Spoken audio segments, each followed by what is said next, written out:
everybody knows that if you can hit the golf ball farther, that's an advantage when you play golf. But everybody has a very common concern when they do speed training. Is it going to mess up your form? Today I'm with Dr. Tyler Standifird. Tyler, you've been, you're a biomechanics professor, right? You understand a lot of kinematic things and so on. And you are a consultant with Super Speed Golf. Yes, correct. So you've looked at hundreds or thousands of players that have gone through the Super Speed protocol. All right. So a common concern that I've heard people say is, if I focus on speed training, my form is just going to get shot. Yeah, right? for sure. And what is the data tell you? Yeah, and I think, like you said, Dwayne, like when you're swinging a club like this that has no club face, right? We're telling you to just swing this club as fast as you possibly can, and people say, well, surely I'm going to mess up path, I'm going to have no concept of where the ball is, and all these other things are going to change. And as you said, I've been able to bring hundreds of golfers into my lab, look at the way they generate force, look at the way their kinematics are, look at every variable under the sun with TrackMan, to really dive into what are the changes that take place if I do swing this club for 6, 8, 10 weeks. And like you said, it doesn't matter if it's Twitter, Instagram, people in person, like everyone's saying to me, I'm just going to hit it farther out of bounds, I'm going to screw up my swing, right. Everything's going to be out the window, right? Right. And I will just say, like, it's just not what I see. When I look at it, kind of the way that golfers have to generate speed, Dwayne, it's the idea that, like, you have to do some things really good in the swing to swing the club fast, right? Okay, so if we look at the fastest average players in the world, a lot of them play professional golf. Mm-hmm. So, okay, fast players are good players, Yeah, right? yeah. Okay. And it's that idea, when we watch professional golfers and you talk about, man, that just looks so effortless the way that they created that speed. Mm-hmm. And it's because they're doing some things, right? They're getting a little bit of a bigger turn.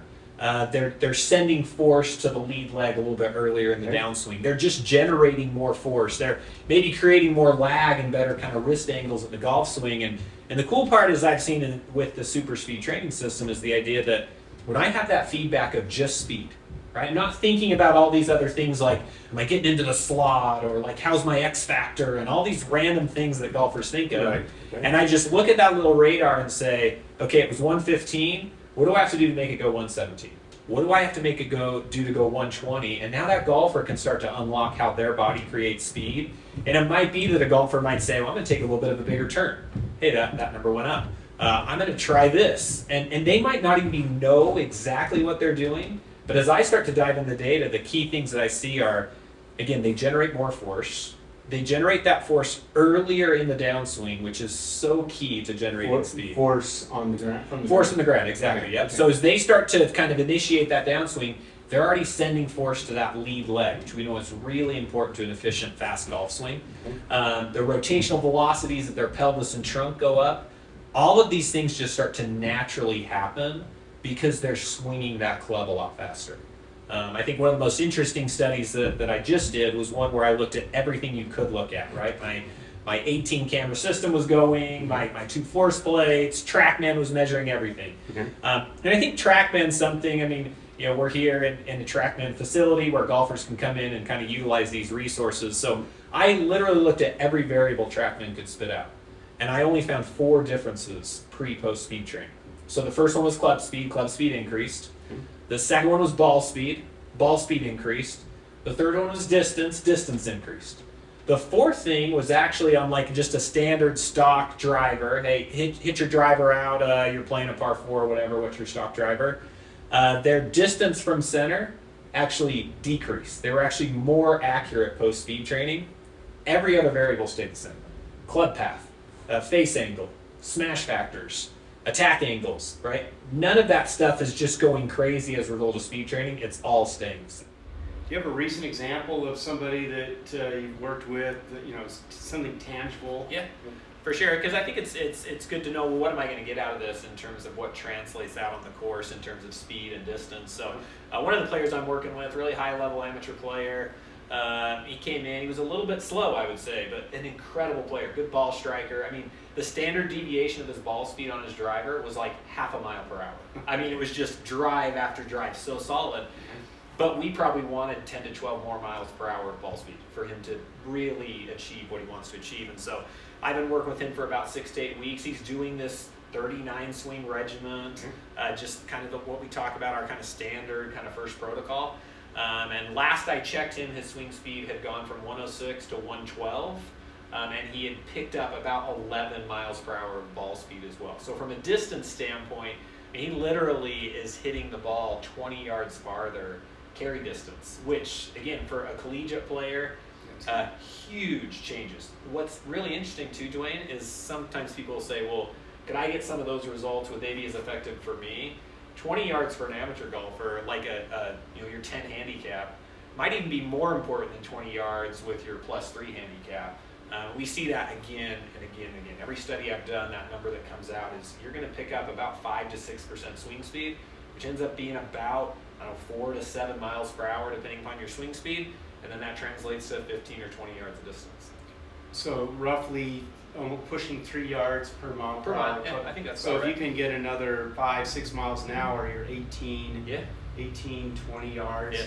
Out on the fairway. I mean, that's like 2 irons difference. Yeah, exactly. That's huge. And remember, too, speed translates through the bag. So your driver got 6% faster. You picked up 20 yards. You're not going to pick up 20 yards on your 8 iron, but you're probably going to pick up 7 yards on your 8 iron. And now all of a sudden, you just made that par 4 27 yards shorter, right? Now you're even thinking 2 clubs, 3 clubs. I mean, huge changes for golfers. So if you think in terms of the simplicity of getting a green in regulation from 20 yards closer, and if you're hitting 2 or 3 clubs less in your bag, loft is your friend in terms of the dispersion. I mean, your chances for a green in regulation just went up a ton. So your handicap is going to drop for sure. Right? Yep. So with all the things you do with mechanics, I mean, that data there, that golfer, 6 miles an hour, he's hitting 1 or 2 clubs less into the greens. I mean, I'm excited to see how he comes out this next spring season. I think he's going to have a good season. Very good. That's a great case study. When I'm hitting a golf ball, my brain thinks in terms of, okay, I've got to control my path. Well, I mean, you may not think of that, but we have to control the path. We have to control the face angle. We have to control the low point. And so I have a lot of, as I'm training, I maybe like a whole bunch of different feelings that go along with path, base control, low point control, positions that I'm trying to hit to make sure it's a good path, etc. When you use a speed stick, you're not hitting anything, right? Or even if you're not using a speed stick, if you're just trying to hit the driver as fast as you can and you don't worry about where the ball goes, it's almost like you unlock, you free yourself up to not worry about other things and you just look at speed, right? Yeah. Okay, so there's just one metric, basically how fast does that club head go? So you typically pair it with a little radar again, device. it's not necessary to have the radar, but I like the radar for the feedback because again, it can be the 3 clubs, one light, one medium, one heavy, kind of relative to your driver. And then this radar that just tells you how fast you swing it. And I will add the caveat, Dwayne, and this is something I did in my last study. So right here I have actually one of the junior speed clubs, right? We make various ones that are shorter and lighter and heavier based on that golfer's profile. If I were to give you something like this, and I actually did some testing on this, something that is much too light for you, much too short for you, now I could start to see some mechanical differences. Because if I give you a really, really light club like this that's really short, you could create some scenarios where you could just throw that club over the top as fast as possible, and you would see that radar go up just because of the inertial properties of the club, right? The resistance that it has. And that's why it's so key to have a system that really captures the idea that these clubs should be tailored to kind of what your driver is. Because when they get very close to the driver in terms of length and weights, in order to create that speed, you have to do the things that you would do with a driver. Versus like, I take my alignment stick and just say, hey, I'm going to swing this alignment stick as fast as I can. And you're going to do some funky things in your swing to generate speed with something that light. Something that light I could really be super wispy, for example. But if I've got more mass that I've got to move around that equates to more to the feel of the driver, then I need more how I use the ground and the trunk rotations, etc. Okay, for sure. So in other words, a speed training protocol, your data shows that even though you're not thinking about form, it actually good form produces faster speed. So although you're not thinking about form, you're just trying to feel speed, Yeah. you actually organize yourself to get more speed. Yeah, for sure. And I love golfers, Dwayne, but golfers think too much, right? And so I think the beauty of a system like this is that like it takes the thought process out of it. But like you said, because of the design of the clubs, the design of the program, the drills that you do, like we've done all the deep data, we've done all the research in my lab. We know that these things are going to help you move better. And so we can take all the thought process out of it and just say, take this club and swing it fast. All right, so new year, right? Everybody wants to play better golf in 2024. Super Speed Golf. We'll put a link below. I'm not a reseller. I don't get a commission or anything, but we'll put a link in the description below in terms of where you can pick up the product. And then it's a pretty simple protocol. Like the one I use is 39 swings. That's the most common one. Yep. All right, we have three sticks at 3 different weights. You swing them both right and left-handed, with and without a step into it. Right? Yep. And then 3 final swings. Yep. Just all up. Yeah, it's simple, it's fast, and again, we feel like golfers can do this, right? And that takes about, I don't know, 6-7 minutes. Maybe? Yeah, again, you do a nice dynamic warm up. You take those swings, you're into it maybe 12 to 15 minutes is all. And how many times a week? Yeah, 3 times a week. 3 times a week. Okay, so that's a great way to train. And then, what's your thoughts in terms of just when you're out on the range, just ending or sometime in your session, just hitting driver where you don't care what the ball goes? I think that's such a key. That's such a key.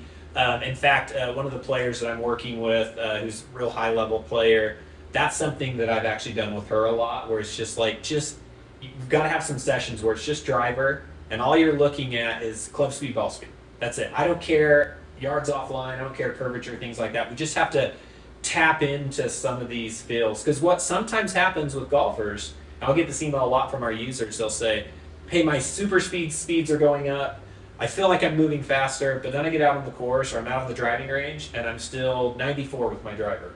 And you've got to be able to transfer, right? You got to be able to transfer. And so doing we call them ball speed application protocols, where basically you're doing exactly what you just described, Dwayne, where it's like I get out on the range, I've got a nice warm up, I'm fresh, I'm feeling good, and it's just, let's go 5 balls all out as much as I possibly can, take a little rest, do another 5, and just don't worry about where the ball's going, just tap into that speed. Okay. So, recap, better mechanics are going to give you better speed, and as you focus on understanding how to have better mechanics in your golf speed, that's going to help you. But the opposite side of that is if you have some sessions in your training that are simply just move that club head faster, you'll actually get better mechanics. Yeah, for sure. And so they really work together. Man. Yep. Right. So as you enter a new year, new goals for your golf swing, more ball distance is better off, with any club. Data clearly shows that. Incorporating some speed regimens in your swing is nothing to fear in terms of it messing up. The data shows from Dr. Standifird here that it actually reinforces a great golf swing.